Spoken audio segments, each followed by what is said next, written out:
This is an Maida initiative, conversation without compromise.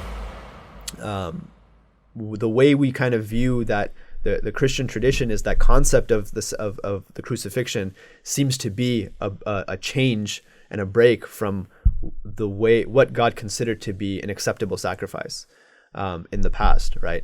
So like I was speaking to one, it was a individual who stopped me, and like he was preaching and he stopped me on the road when I was walking, and what he said to me was, I asked him, I said, why did God need to sacrifice a man, right? When that was not what he had done in the past, when he had not required people to sacrifice people in the past, it was always through some, like with Abraham, the ram, and so on and so forth.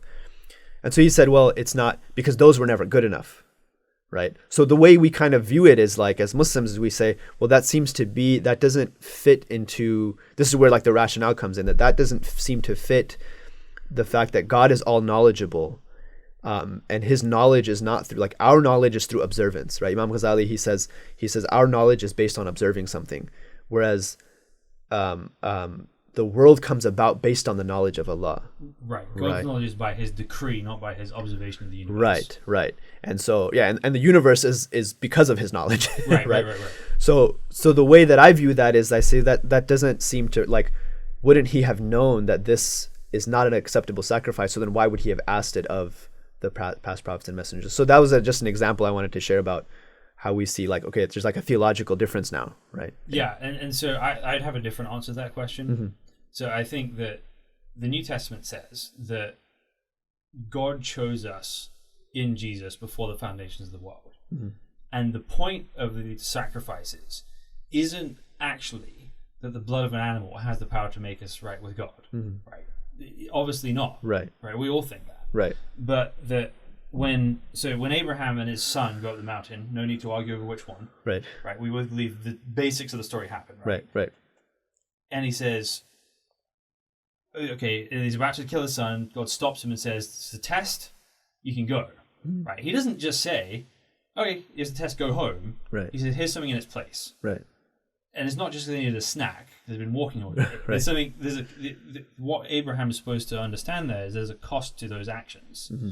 Then the next big sacrifice in the Bible is where the Israelites are being taken out of Egypt. Mm-hmm. They're told that God's going to come through the land and he's going to kill every firstborn son, except of those who have painted the blood of a lamb on their doorpost. Yeah. And it's not because God can't see the difference between Egyptians and Israelites in the dark. Right.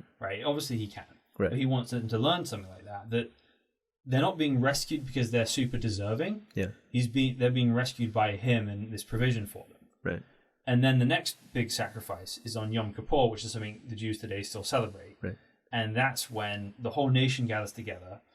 The high priest, which we don't have now in Christianity because there's no temple anymore, the high priest would lay his hands on a bull, symbolizing the sins of the nation going into that, and then he'd slit its neck, or kill it somehow, pretty sure that was how, and then he'd sprinkle the blood over the people, which symbolized the forgiveness of their sins, right? Mm-hmm. So you have this path that's building from one sacrifice for one person, one sacrifice for one household, one sacrifice for one nation, then the next sacrifice would be the sacrifice that covers the whole world. Okay. And so all those sacrifices are pointing towards what God is going to do in the long run. And that's predicted in several places, where especially in Isaiah, which is written 600 years before Jesus, is written in this way that says, this suffering servant will be pierced for the transgressions of God's people, that he'll make many righteous with his blood, that he'll pour out his life to death as an offering to God,